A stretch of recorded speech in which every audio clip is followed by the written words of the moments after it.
एउटा कुरा सोध्छु है, यो चेतन मन अनि अवचेतन मनको बारेमा सुन्नुभएको छ? कति पर्सेन्ट शक्तिशाली हुन्छ, कुन चाहिँ बढी शक्तिशाली हुन्छ? कमेन्ट गर्नु त।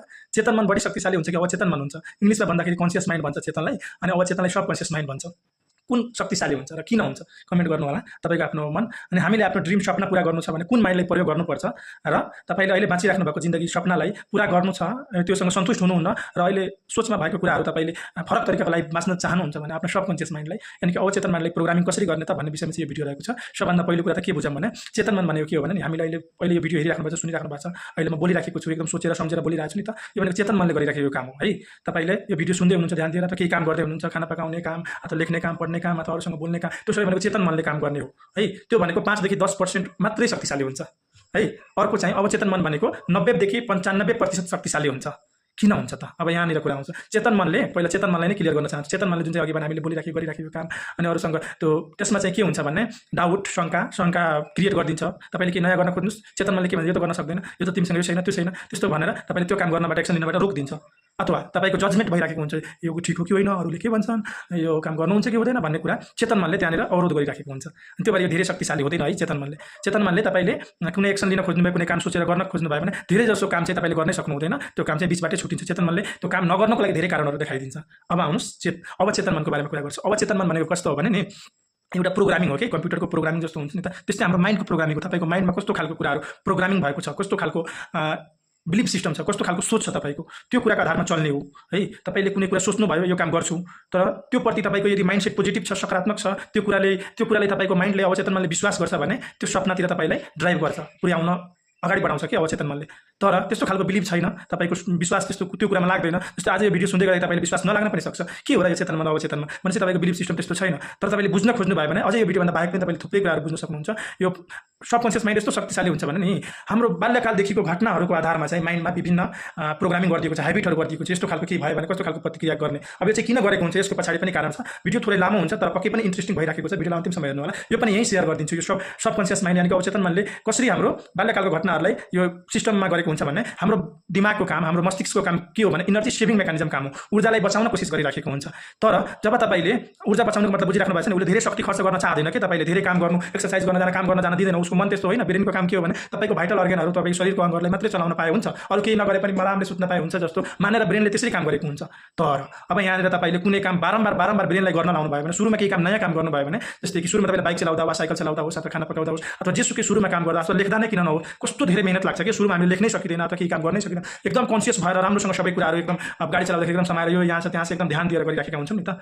तर त्यसरी चाहिँ धेरै शक्ति खर्च भइराखेको हुन्छ कि हाम्रो माइन्डको। अनि माइन्डले के गर्छ भने बारम्बार जुन काम तपाईँले गर्नुहुन्छ नि, त्यो कामको लागि शक्ति बचाउनको लागि यो माइन्डले, चेतन मनले चाहिँ यो त हरेकचोटि बारम्बार उस्तै काम गरिरहेछ, सेम खालको जुन प्याटर्न हुन्छ नि, त्यो प्याटर्नको कामलाई सबकन्सियस माइन्डमा हालिदिन्छ, यानि अटो पाइलटमा हालिदिन्छ। अटो पाइलटको मतलब त्यो काम अब तपाईँले सुरुमा बाइक चलाउँदा, साइकल चलाउँदा अथवा केही गर्दाखेरि एकदम ध्यान दिनु परेको काम चाहिँ अहिले त्यतातिर ध्यान त्यति नदिँदा पनि एकदम इजिली पनि त्यो काम गर्न सक्नुहुन्छ। त्यो भनेको सबकन्सियस माइन्डलाई प्रोग्राम सिफ्ट गरिदियो, ल अब तिमीले यो कामलाई सम्हाल, कम ऊर्जा खपत गरेर। त्यसरी हो है ऊर्जा बचाउने काम, यसरी गर्छ। त्यस्तै कुनै तपाईँको बिलिभ छ, तपाईँको जीवनमा कुनै नराम्रो घटना भएको छ, डरलाग्दो घटना भएको छ भने त्योसँग मिल्ने सिमिलर खालको घटना आउने बित्तिकै तपाईँको मन ढुकढुक मुटु ढुकढुक हुन्छ, डराउन थाल्छ। त्यो भनेको प्रोग्रामिङ हो कि बाल्यकालमा कुनै घटना भएको छ, त्यो घटना त्यस्तै खालको घटना अहिले तपाईँसँग के हुन थाल्यो भने तपाईँको मनले डर मान्छ। किन? बाल्यकालको मान्छे त त्यो पहिलाको मान्छे अर्कै, मतलब एकदम सानो थियो, त्यति बेलाको सोच अर्कै थियो, तर अहिलेसम्म त्यो कुरा हाम्रो सबकन्सियस माइन्डले क्यारी गरिराखेको हुन्छ। त्यो भन्नुको मतलब हाम्रो बिलिभ सिस्टम, हाम्रो मतलब बिलिभ सिस्टम बनाएको हुन्छ, हाम्रो प्रोग्रामिङ गरेको हुन्छ। त्यसकै आधारमा हामीले के गर्ने नगर्ने हाम्रो हेबिट डिसाइड गर्ने कुरा गर्छ कि। अनि अब यसलाई नै ह्याक गर्नको लागि, यो हेबिट राम्रो बनाउनको लागि तपाईँको नेगेटिभ प्रोग्रामिङ भएको छ, नकारात्मक कुराहरू मात्रै सुन्नु भएको छ, नकारात्मक कुराहरू तपाईँको जिन्दगीमा घटेको छ, नराम्रो घटनाहरू मात्रै घटेको छ, तपाईँले सोचेको कुराहरू पुरा भएको छैन भने तपाईँको बिलिभ सिस्टम कस्तो बनेको छ भने नेगेटिभ खालको बनेको छ। म त सोच्छु मसँग त्यो सोचेको कुरा कहिले पनि पुरा हुँदैन, म त अब यस्तो हुन्छ नि त, मैले सोचेको भन्दा जहिले पनि उल्टो हुन्छ, मसँग मात्रै नराम्रो किन भइराखेको हुन्छ भन्ने जस्तो खालको तपाईँको बोल्ने बानी छ, तपाईँको हेबिट छ भने नि, त्यो चाहिँ तपाईँको सबकन्सियस माइन्डको यानि कि अवचेतन मनको त्यो नेगेटिभ प्रोग्रामिङ भएको छ। त्यसो हुँदाखेरि तपाईँले अहिले चाहेको कुरा, ठुलो गर्न सकेको कुराहरू, सपनाहरू पुरा गर्नको लागि तपाईँले च्यालेन्ज हुन्छ। त्यही च्यालेन्जलाई अब ब्रेक गर्नुपर्छ कि। ब्रेक गरेर तपाईँको अहिलेको ड्रिम सपनालाई चाहिँ तपाईँको सबकन्सियस माइन्डलाई यानि कि अवचेतन मनलाई विश्वास दिलाउन सक्नुभयो, यो मेरो सपना हो, I want to live like this टाइपको, मतलब यो प्रकारले म आफ्नो जीवनलाई बाँच्न चाहन्छु, यो मेरो सपना हो भन्नुको मतलब त्यो माइन्डमा के गर्नु पर्यो भने पहिलो कुरा कस्तो कुराले यसले प्रोग्रामिङमा बसाउँछ भन्ने कुरा याद गर्नुहोस्। बारम्बार कुनै कुरा बारम्बार तपाईँसँग घटिरहेछ भने एउटै सेम खालको कुराहरू हरेकचोटि घट्छ भने हरेकचोटि ब्रेनलाई एनालाइज गर्नलाई धेरै ऊर्जा खपत गर्नुपर्छ, धेरै शक्ति खपत गर्नुपर्छ। त्यसलाई बचाउनको लागि बारम्बार कुराहरू जुन तपाईँकोसँग घट्छ, तपाईँसँग रिलेटेड हुने घटनाहरूलाई एउटा सिस्टम बनाएर राखिदिन्छ, त्यसले एउटा मिनिङ दिन्छ के डिडिजी भन्छ, डिलिट, डिस्टोर्ट अनि जेनरलाइज गरिदिन्छ। जेनरलाइज गर्नुको मतलब अब त्यो डिडिजीको बारेमा तपाईँले आफैले पनि हेर्न सक्नुहुन्छ, डिलिट गरिदिन्छ, सबै कुरालाई याद गर्दैन हाम्रो माइन्डले। अनि जति पनि देख्छन् कुराहरू त्यो कुराहरूबाट केही कुराहरू मात्रै याद गर्छ, डिलिट अरू कुरालाई डिलिट गरिदिन्छ अनि त्यसपछि डिस्टोर्ट गर्ने त्यसको मिनिङ अर्थ फरक गरेर राखिदिन्छ। कुनै घटना राम्रो वेमा घटेको हुन्छ तर माइन्डले त्यो त नराम्रो पो हो कि यसले यस्तो पो हो कि भनेर त्यसले डिस्टोर्ट मिनिङलाई फरक गरेर राखिदिन्छ हाम्रो मनमा, बिलिभमा बसाइदिन्छ। अनि जेनरलाइज भनेको कुनै सामान्य खालको एउटा घटनालाई एकदमै त्यो घटनालाई जेनरलाइज गरेर त्यस्तो खालको घटनासँग मिल्ने घटनाहरूलाई सामान्यकरण गरिदिन्छ कि तपाईँको बिलिभमा त्यस्तो खालको कुरा दिन्छ। अब कतिको बुझिराख्नु भएको, बुझ्न खोज्नु भयो भने बुझ्नुहुन्छ। डिडिजी भनेको डिलिट, सबै कुरा याद गर्दैन, केही कुराहरूलाई मात्रै सम्झिन्छ र त्यो कुराहरूबाट पनि सम्झिएको कुराहरूलाई कुनै फरक खालको मिनिङ दिन सक्छ कि तपाईँको दिमागले। त्यो फरक खालको नेगेटिभ मिनिङ पाएको छ भने त्यो कुरालाई हामीले सच्याउनु पर्छ। जेनरलाइज कुनै घटनालाई त्यसले जेनरल गरिदियो, अब यस्तै खालको घटना भयो भने यस्तो हुन्छ।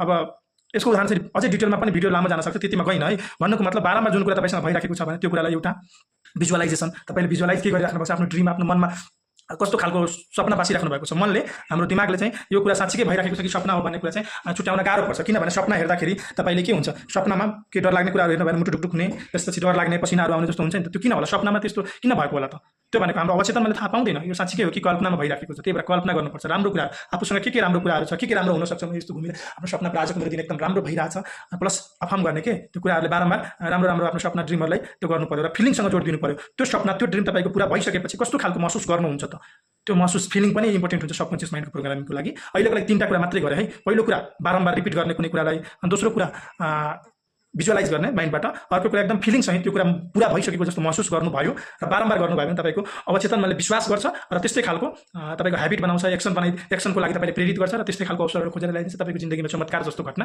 चमत्कार ल्याइदिन्छ कि यति भन्न चाहन्छु अहिलेको लागि। हस्, भिडियोलाई लाइक गरिदिनु होला, आफ्नो प्रतिक्रिया राख्नु होला। हस्, धन्यवाद, नमस्कार।